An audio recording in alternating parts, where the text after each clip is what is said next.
মালয়েশিয়ায় কর্মী পাঠানোর নামে অন্তত 20,000 কোটি টাকা লোপাটের ঘটনায় হাইকোর্টে তদন্ত রিপোর্ট জমা দিয়েছে সরকার। রিপোর্টে 17,777 জন কর্মী মালয়েশিয়ায় না যেতে পারার জন্য রিক্রুটিং এজেন্সি দায়ী করা হয়েছে। তবে রিপোর্ট পূর্ণাঙ্গ না হওয়ায় 27 আগস্ট পূর্ণাঙ্গ প্রতিবেদন জমা দেওয়ার নির্দেশ দিয়েছেন হাইকোর্ট। মালয়েশিয়া যাওয়ার টিকিট না পেয়ে হযরত শাহজালাল আন্তর্জাতিক বিমানবন্দরে কান্নায় ভেঙে পড়েছিলেন হাজার হাজার যাত্রী। ভিসা ও ছাড়পত্র থাকলেও টিকিট সংকটে স্বপ্নভঙ্গ প্রায় 30,000 বাংলাদেশি কর্মীর। 31 মে 2024 বিমানবন্দরে অপেক্ষারতদের সেদিনের কান্নার রোল ছুঁয়ে যায় বাংলাদেশের হৃদয়। আর এ ঘটনায় আদালতে রিট হলে ঘটনার তদন্ত প্রতিবেদন আদালতে জমা দেওয়ার জন্য প্রবাসী কল্যাণ মন্ত্রণালয়কে নির্দেশ দেন আদালত।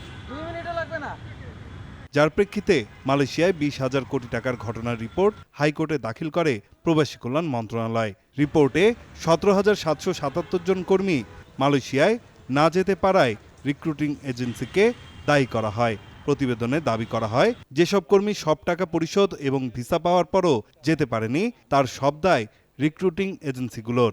17,777 জন যেটা সরকার আজকে রিপোর্ট দিয়েছে, সেখানে দেখা যায় যে তাদের সকল কিছু রেডি থাকা সত্ত্বেও তারা মালয়েশিয়ায় যেতে পারে নাই।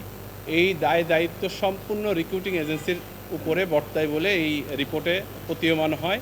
তবে এরই মধ্যে এজেন্সিগুলো কোনো ক্ষতিপূরণ দিয়েছে কিনা কিংবা দিলে তা কত শতাংশ এসব তথ্য প্রতিবেদনে না থাকায় 27 আগস্ট পূর্ণাঙ্গ প্রতিবেদন দিতে নির্দেশ দিয়েছেন high court bench.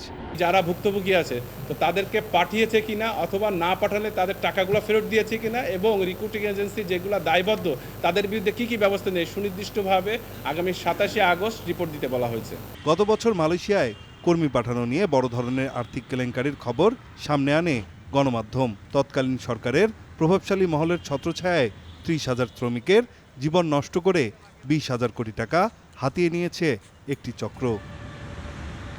Naim আলচিকো, news 24, Dhaka.